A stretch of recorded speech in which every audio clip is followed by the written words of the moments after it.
sejam bem-vindos ao nosso Confraria de Mulheres dessa semana.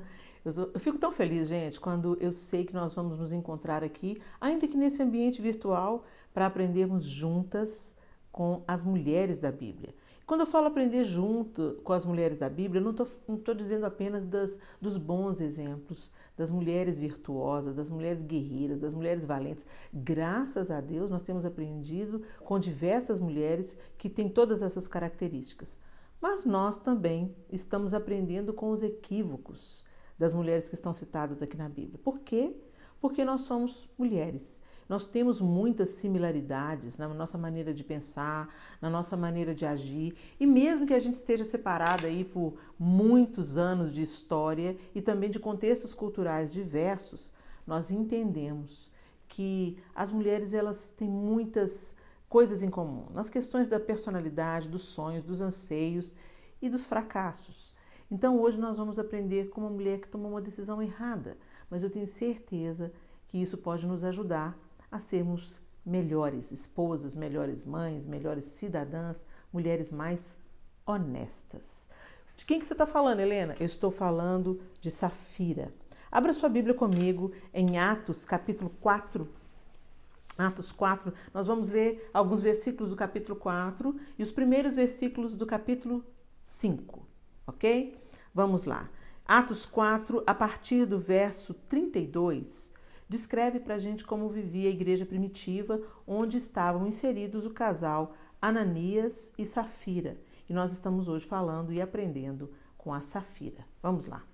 Da multidão dos que creram, uma era a mente e o coração, ou seja, eles caminhavam em unidade. Ninguém considerava unicamente sua coisa alguma que possuísse, mas compartilhavam tudo o que tinham. Olha que coisa sobrenatural, gente. Com grande poder, os apóstolos continuavam a testemunhar da ressurreição do Senhor Jesus e grandiosa graça estava sobre eles. Não havia pessoas necessitadas entre eles, pois os que possuíam terras ou casas as vendiam, traziam o dinheiro da venda e o colocavam aos pés dos apóstolos, que o distribuíam segundo a necessidade de cada um. José, um levita de Chipre, a quem os apóstolos deram o nome de Barnabé, que significa encorajador, vendeu um campo que possuía, trouxe o dinheiro e o colocou aos pés dos apóstolos. Agora você vira a página e nós vamos para o capítulo 5. É a continuação dessa história. Um homem chamado Ananias, com Safira, sua mulher, também vendeu uma propriedade. Ele reteve parte do dinheiro para si, sabendo disso, também sua mulher. E o restante levou e colocou aos pés dos apóstolos. Então perguntou Pedro: Ananias, como você permitiu que Satanás enchesse o seu coração, a ponto de você mentir ao Espírito Santo e guardar para você uma parte do dinheiro que recebeu pela propriedade? Ela não pertencia a você? E depois de vendido, o dinheiro não estava em seu poder? O que o levou a pensar em fazer tal coisa? Você não mentiu aos homens, mas sim a Deus. Ouvindo isso, Ananias caiu morto. Grande temor apoderou-se de todos os que ouviram e o que tinha acontecido. Então os moços vieram, envolveram seu corpo, levaram-no para fora e o sepultaram. Cerca de 3 horas mais tarde, entrou sua mulher, sem saber o que havia acontecido. Pedro lhe perguntou: diga-me, foi esse o preço que vocês conseguiram pela propriedade? Respondeu ela: sim, foi esse mesmo. Pedro lhe disse: por que vocês entraram em acordo para tentar o Espírito do Senhor? Veja, estão à porta os pés dos que sepultaram seu marido, e eles a levarão também. Naquele mesmo instante ela caiu morta aos pés dele. Então os moços entraram e, encontrando-a morta, levaram-na e a sepultaram ao lado de seu marido. E grande temor apoderou-se de toda a igreja e de todos os que ouviram falar desses acontecimentos. Uau! Dramática essa história, né, gente? Uma história forte, uma história que faz a gente pensar 2 vezes e faz a gente pensar profundamente sobre algumas coisas. De Deus não se zomba. Deus é amor. Deus é misericórdia, Deus é compaixão. As misericórdias do Senhor se renovam todas as manhãs e elas são a causa de nós não sermos consumidos. O Senhor cuida de nós a tal ponto de enviar o seu próprio Filho para dar a vida em nosso lugar.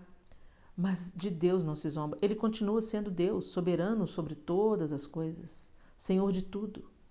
E muitas vezes nós tentamos mentir para Deus, né? Enganar Deus, roubar Deus. Quando a Bíblia ali no livro de Malaquias trata sobre o roubar, como que nós podemos roubar a Deus? E ali em Malaquias é ensinado através dos dízimos e das ofertas, quando você retém para si aquilo que deve ser liberado para abençoar outra pessoa. Mas eu não vou pregar sobre dízimos e ofertas, não é esse o caso aqui. O caso aqui é que Ananias e Safira, ou eles foram sugestionados pelo gesto de Barnabé, a Bíblia também não diz isso, mas na ordem da história, está narrando para a gente. Lá no capítulo 4, diz que eles tinham o mesmo coração, a igreja tinha o mesmo sentimento, o mesmo coração, e eles compartilhavam tudo que tinham para que ninguém passasse necessidades. E o ato de Barnabé, né, ou José, um levita de Chipre, que nós conhecemos como Barnabé, ficou famoso. Barnabé fez um gesto, né? O nome dele significa encorajador ou consolador. E Barnabé vendeu um campo que possuía, o campo era dele. Ele vendeu, trouxe o dinheiro e colocou aos pés dos apóstolos para que suprisse as necessidades daqueles que estavam ali na igreja precisando de ajuda. Eu não sei se Ananias foi sugestionado por essa ideia.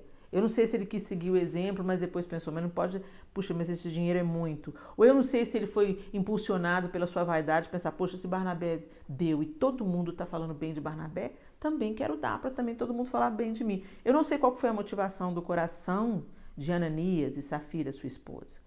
Mas o que o texto está dizendo é que ele vendeu, mas reteve parte do dinheiro para si e mentiu, né? E a sua esposa também sabia dessa escolha de Ananias. E eles mentiram, ambos mentiram a Pedro. Eles podiam ter falado, olha Pedro, nós temos um campo, nós vendemos o campo, uma propriedade, mas nós precisamos de parte do dinheiro. Então nós estamos aqui, ó, nós estamos doando 50%, nós estamos doando 80%, eu não sei.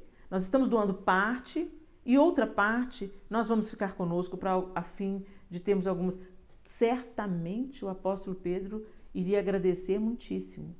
O problema aqui não foi vender, não vender, dar ou não dar, é mentir, enganar, tentar parecer que é justo aos olhos dos outros enquanto está sonegando. E Pedro deu uma explicação genial para Ananias. Ele falou, o campo não é seu?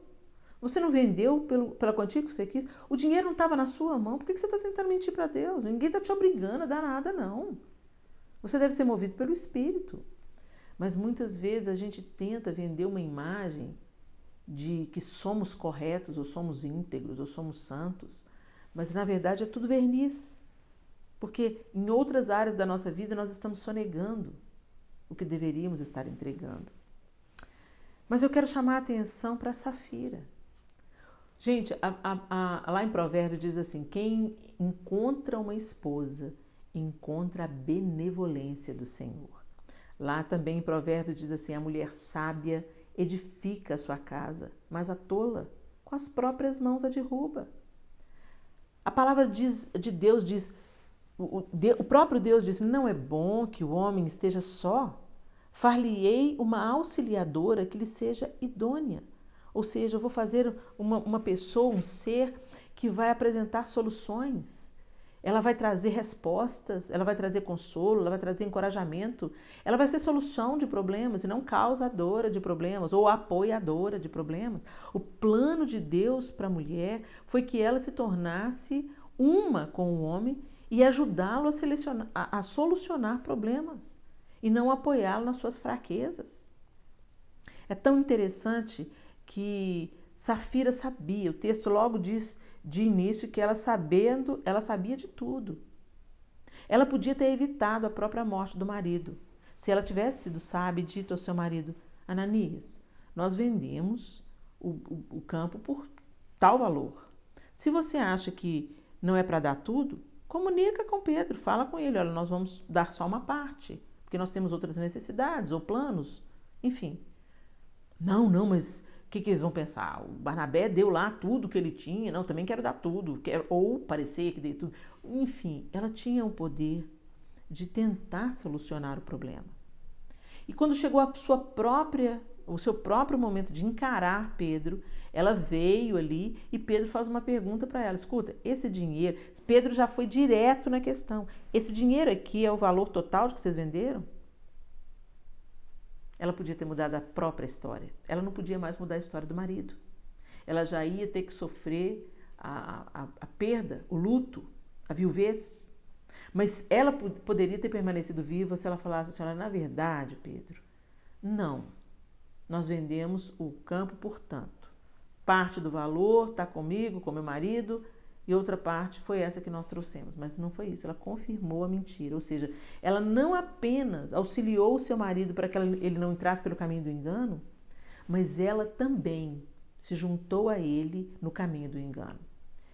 E o Confraria de hoje é bem para nós que somos casadas. Esposa, você tem sido uma bênção na vida do seu marido.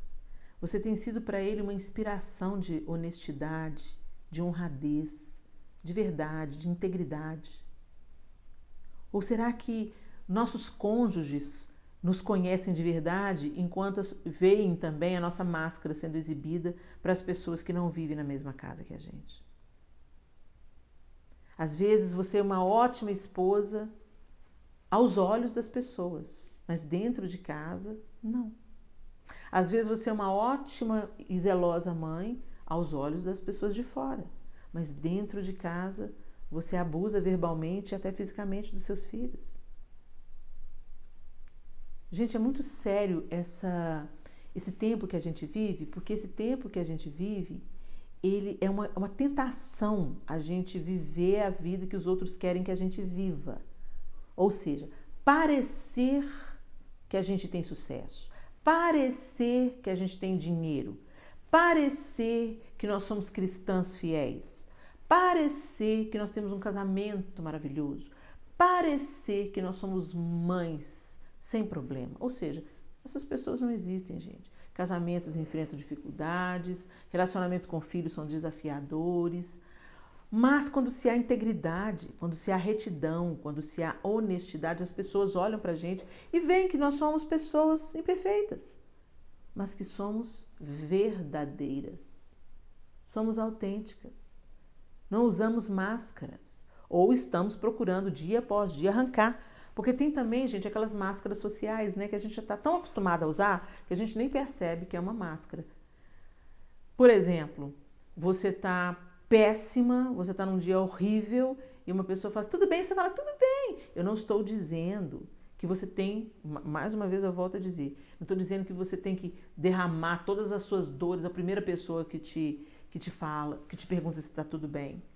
Entendeu? Mas às vezes você está esmagada, você está precisando de abrir o seu coração para alguém, mas o seu orgulho não deixa, então você fala, tá tudo bem. Não é uma questão de não derramar o seu coração diante de qualquer pessoa, entende? É uma questão de manter as aparências. Isso são coisas bem diferentes. Bem diferentes. Eu posso dizer para uma pessoa, olha, tá tudo bem.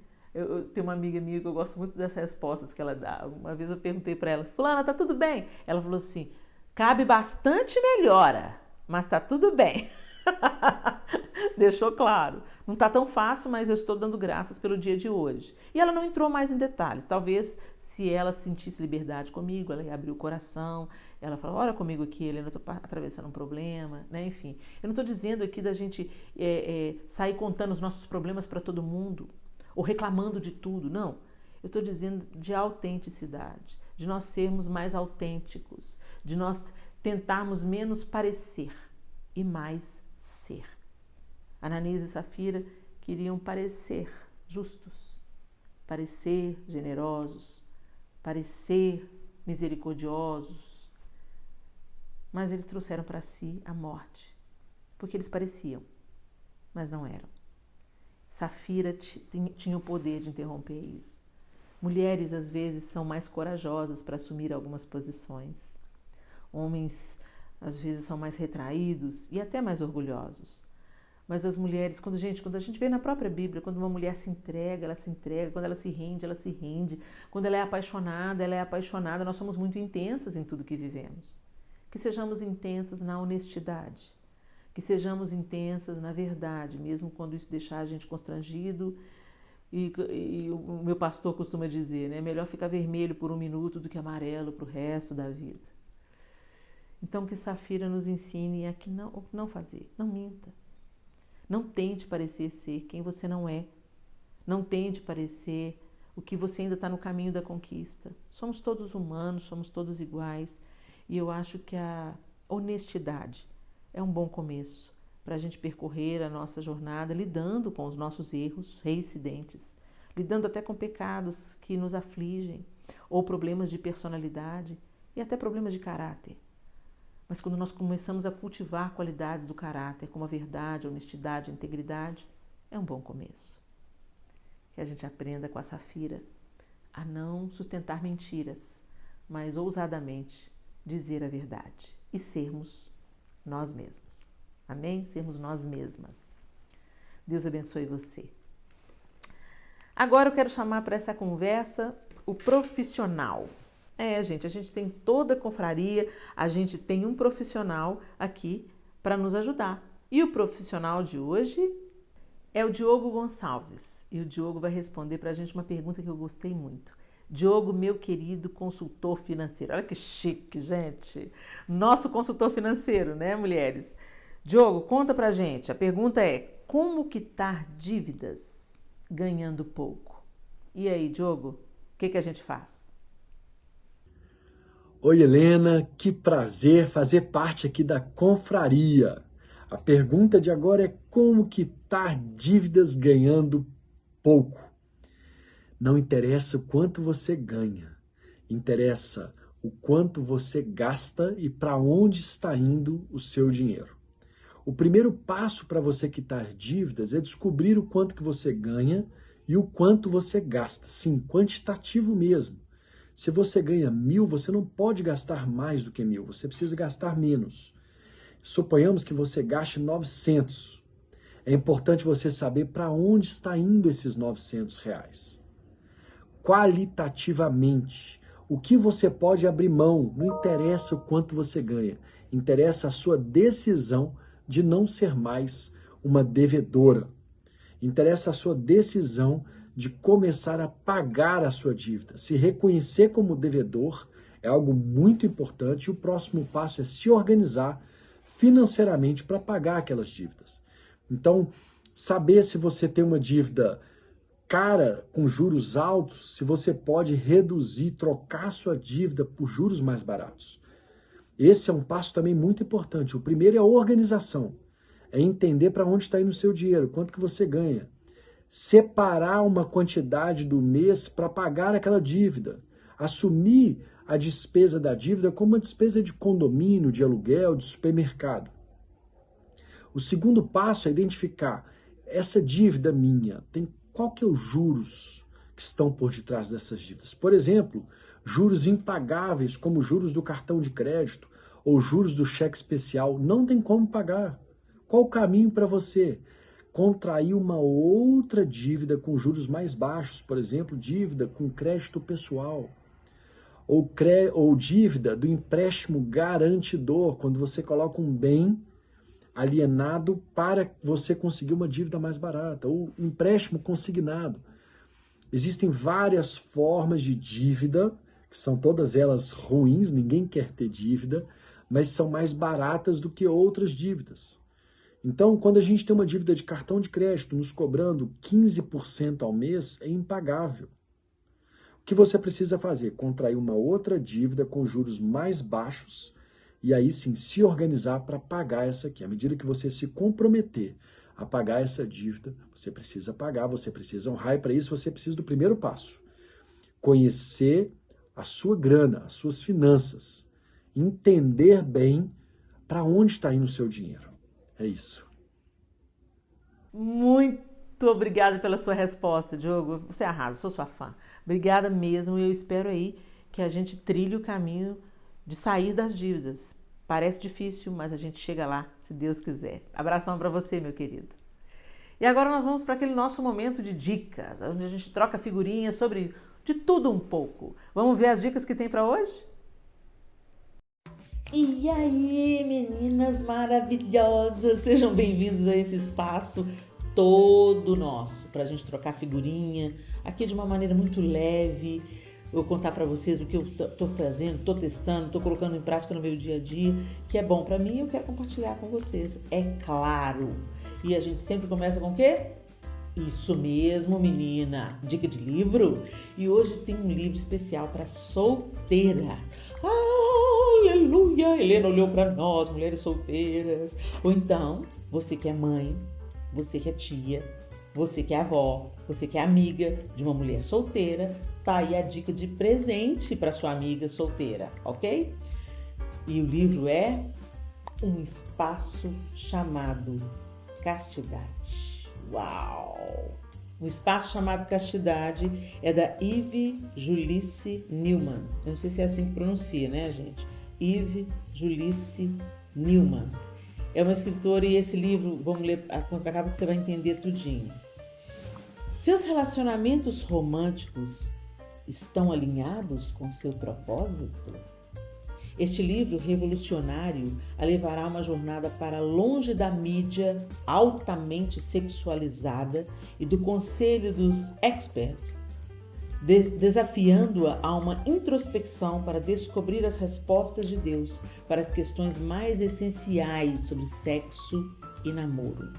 Escrito primariamente como um guia para mulheres cristãs, um espaço chamado Castidade é uma ferramenta que a ajudará a identificar e avaliar os desejos sexuais e relacionamentos íntimos que a impactam espiritualmente. De soluções úteis para lidar com desejos sexuais a testemunhos de mulheres sobre seus relacionamentos com homens, um espaço chamado Castidade serve como uma palavra de encorajamento para que você se mova, reivindique suas paixões e avance para um futuro cheio de propósito. Eu vou repetir essa última parte. Um espaço chamado Castidade serve como uma palavra de encorajamento para que você se mova, reivindique suas paixões e avance para um futuro cheio de propósito. O que as mulheres estão dizendo sobre esse livro? Eve Julice Newman fez um excelente trabalho. Um espaço chamado Castidade nos convida para uma leitura eletrizante e uma análise profunda sobre nosso relacionamento com Deus. A leitura dessa obra nos leva a desconstruir mitos empoeirados sobre castidade. Você encontrará respostas que mudarão sua vida. Forte, marcante e provocador. Abra o coração para uma leitura e sua vida será beneficamente transformada. Um espaço chamado Castidade é um desafio para aumentarmos nossa confiança e relacionamento com Deus, fazendo o Senhor de nosso corpo, alma e espírito.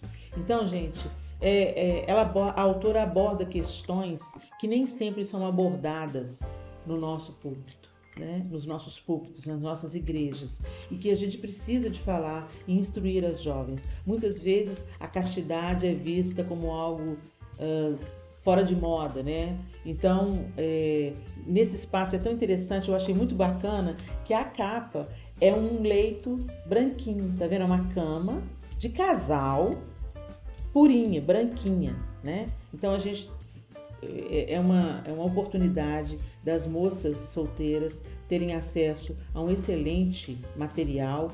E fica aqui a minha dica para as moças solteiras: se você já é casada, presenteie aí a sua sobrinha, a sua filha e aquela menina que é solteira e quer viver o projeto de Deus para a vida dela. E agora eu quero compartilhar com vocês dica de maquiagem. Eu tenho 52, quase 53 anos, né, gente? Então a minha pele é uma pele madura. E quanto mais madura é a nossa pele, menos maquiagem é aconselhável depositar sobre ela. A gente deve cuidar da saúde da pele com produtos anti-idade, com boa alimentação, com protetor solar, com cremes que nutrem a pele, né? Mas na hora da maquiagem, convém a gente pegar leve. Por quê? Porque se você coloca uma maquiagem exagerada, você vai realçar aquilo que você quer ocultar. Essa que é a verdade, né? Então, eu tenho um truquezinho que eu aprendi de como espalhar a base, né, no rosto. Tem algumas mulheres que já até abdicaram da base, não usam mais a base na maquiagem, ou então usam apenas pontos de correção nas olheiras, aqui em volta do nariz e tal, mas eu ainda gosto de passar a base, de igualar toda a pele com a base. Então, eu vou mostrar para vocês como é que eu faço isso na prática, só usando a base e um pincel apropriado. E aí, meninas, tudo bem com vocês? Sejam bem-vindos aqui ao meu cantinho, onde eu me arrumo, cuido da minha pele. E hoje eu quero dar uma dica para vocês de como que eu faço a minha pele a base para maquiagem. Principalmente eu que tenho mais de 50 anos, então a minha pele é madura, ela exige mais cuidados e menos maquiagem, vamos dizer assim, ou um jeito de espalhar a base. Pelo menos eu descobri um jeito que se adapta comigo, né? Que se identifica comigo, porque tem gente que gosta da pele mais pesada, de uma base mais rebuscada. Em alguns momentos ela é até bem-vinda quando você vai fazer fotos ou filmagens e tal, mas no meu dia a dia, para as ministrações, eu vou dividir com vocês o que eu faço. Primeira coisa, cuidado com a pele, né, gente? Em qualquer idade, cuidado com a pele. Então, limpar, tonificar, protetor solar, isso é de praxe, ok? Então, hoje de manhã eu já lavei com sabonete que você compra em farmácia, sabonete, eu uso o Nivea, né? O sabonete específico pro rosto, tá, gente? De maneira nenhuma você vai usar o sabonete que você usa no corpo, ok? Eu uso, beleza, eu já fiz todos os cuidados pela manhã, passei protetor solar e tal, mas agora eu já tomei o banho e vou me maquiar. Então, o que eu fiz? Eu passei a água micelar, que eu também uso da Nivea, passei a água micelar e tal, passei a água termal, que dá aquela hidratada na pele, aquele refresh na pele. Então eu gosto muito de usar tanto a água micelar, que é para limpar a pele, quanto a água termal, que é para melhorar o aspecto, hidratar e tal. E aí na área dos olhos eu sempre passo ou um sérum ou hidratante para a área dos olhos, eu sempre passo. Por quê? Porque a pele madura tende a marcar mais nessa área, né, onde tem mais as nossas ruguinhas de expressão, ó, né, os nossos pezinhos de galinha, que contam a nossa história. Então eu sempre uso na área dos olhos um sérum ou um creme específico para a área, tá bom? Só para não ficar craquelando, ok? Nós temos aí, como vocês podem ver, a participação do cão. Esse cachorrinho sempre, do vizinho, ele sempre gosta de participar dos nossos vídeos aqui. Hoje eu tô pensando que de repente pode ser uma fêmea, porque especificamente quando a gente grava coisas para confraria, ela se agita lá. Então vamos ver. Aí o que eu faço, gente? Muito bem, então já limpei a pele com água micelar, já passei a água termal, ela já secou, passei agora o sérum, né, para a área dos olhos, e aí eu venho com a base. Como é que é a base? Bom, eu uso essas duas bases aqui, a da Revlon e a Intervene da Elizabeth Arden, que eu ganhei de presente. Essas duas cores me favorecem, então eu posso usar cada uma delas individualmente, não tem problema nenhum não. Mas o que eu gosto de fazer? Eu gosto de fazer uma misturinha delas. Às vezes a mistura dessas bases... Ixi, será que... Peraí. A mistura dessas bases eu ponho um pouquinho de cada, ó, tá vendo? Põe um pouquinho de cada. Olha isso, gente. Tem uma confraria de cadelas aí. Misericórdia. Tava tudo em silêncio até a gente começar a gravar.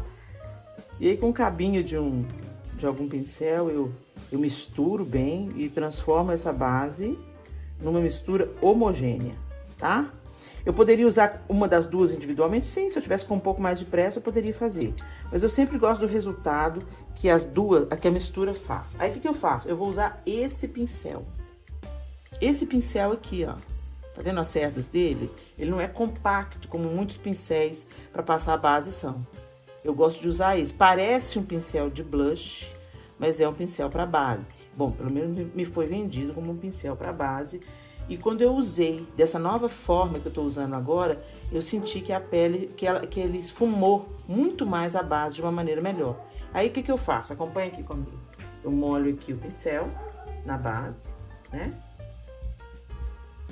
Dou as batidinhas aqui na minha pele, ó. Tá? Pro produto. E aí eu começo a fazer o quê? Eu começo a espalhar sem tirar o pincel da pele, fazendo movimentos circulares. Pode soltar um pelinho, como já soltou aqui, né? Porque esse pincel não é muito novinho.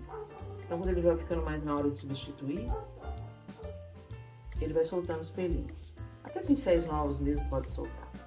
Aí eu vou fazendo isso. Eu não tirei ele da minha pele em nenhum momento. Eu tô fazendo em movimentos circulares e espalhando.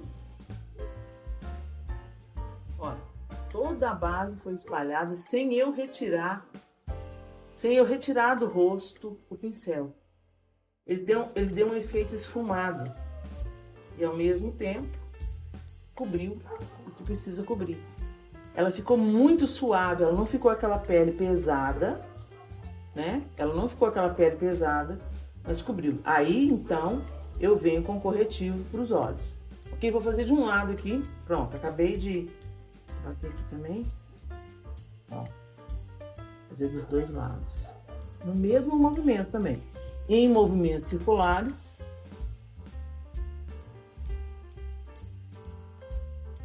Vou bem na raiz do cabelo. Bem pertinho lá, ó. Às vezes convém segurar assim, porque às vezes tem os pelinhos novos nascendo, né? Nariz. Boca. E você pode descer pro pescoço, dependendo da roupa que você for usar. Pronto. Quando eu acabei de fazer isso, o produto já está bem esfumado, bem espalhado, bem homogêneo. E aí eu venho com essa esponjinha, né? Nem precisava, mas eu sou meio perfeccionista, então eu venho para quê? Se tiver algum excesso, essa esponjinha vai retirar e vai deixar a pele mais homogênea, matizada, assim e tal. E só depois, então, que eu passo a base, pronto, já tá o meu rosto todo com base. Só depois que eu passo a base, eu venho com corretivo. E aí, eu vou dar a dica pra vocês, rapidamente. Eu uso esse corretivo aqui, da Mary Kay. Como é que eu uso o corretivo? Antes eu usava assim, trazendo um triângulo até aqui embaixo. Fazendo um triângulo, né? Agora não. Agora eu passo só aqui, no cantinho do olho aqui, ó, bem rente à pálpebra inferior e aqui no finalzinho da pálpebra inferior, ok? Ó, de um lado e de outro. Mania que a gente tem, né, gente, fazendo assim com a boca para esticar tudo. Muito bem, faço isso aqui.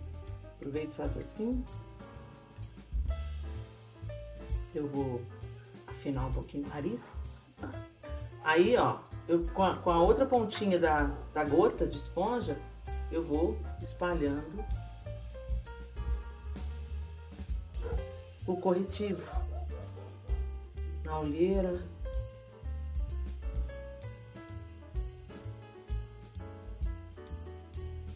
E aqui, gente, a gente não pode deixar excesso de produto mesmo, por causa daquele lance de marcar tudo, né? Das linhas ficarem mais evidentes. Hoje eu tô passando corretivo porque eu tô muito cansada e as minhas olheiras estão mais evidentes, ok? Eu vou ter uma ministração agora, as olheiras estão saltando. Mas quando eu tô mais descansada, a pele tá legal e tudo, e não tá com muita olheira, eu nem uso corretivo aqui. Eu uso só a base. Quando eu vou espalhar, eu chego mais pertinho do olho assim e nem uso corretivo. Pra mim funciona, tá, gente?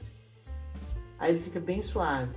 No caso da pele madura, menos é mais. Quanto mais produto você coloca, mais marca as suas marcas, as suas linhas de expressão. Mais elas ficam marcadas. Ok? Pronto. E a minha pele tá pronta. Agora eu venho com o retoque de sobrancelhas, com lápis, com blush. E assim. Tá vendo como é que não ficou produto acumulado? Ficou bem uniforme, né? Bem homogêneo. E não tem nada pesado demais, né? Então, essa diquinha minha eu divido com vocês hoje, lindonas. Até a próxima. E aí, gostaram da dica? É muito simples. Quando eu ouvi, eu pensei assim, gente, será que isso funciona? Quando eu aprendi isso há alguns anos atrás, eu pensei, será que isso funciona? E eu fui testar e vi que realmente suaviza bastante a forma, né, da gente girar o pincel, suaviza bastante a forma como a base fica espalhada e no final eu arremato com aquela esponjinha, tirando qualquer excesso e tornando a pele toda homogênea. Então, eu espero que a minha dica, mesmo que você não tenha uma pele madura, mas se você que não gosta de exageros, não gosta de pesar a pele e não precisa disso, porque às vezes você não tem a pele marcada, nem cicatrizada ou alguma coisa assim, você pode, só tá com a pele em ordem, você está cuidando bem da sua pele, então você não precisa do depósito de tanto produto para cobrir as marcas ou uma espinha, alguma coisa assim. Se você está com a pele em ordem, essa dica vale para você também. Eu espero que vocês desfrutem das dicas. É isso aí, pessoal. Eu espero que as dicas tenham ajudado você e que vocês estejam colocando as dicas em prática, porque não adianta a gente aprender e não colocar em prática, não apenas a palavra, mas também essas coisas simples do dia a dia, tá bom? Então vamos lá e a gente se encontra no próximo Confraria de Mulheres. Até lá, se Deus quiser.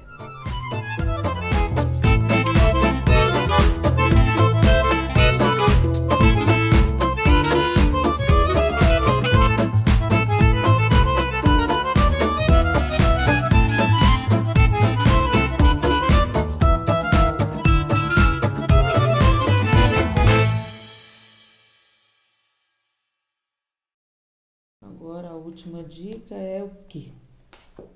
Cabelo. Maquiagem. A maquiagem. A maquinagem.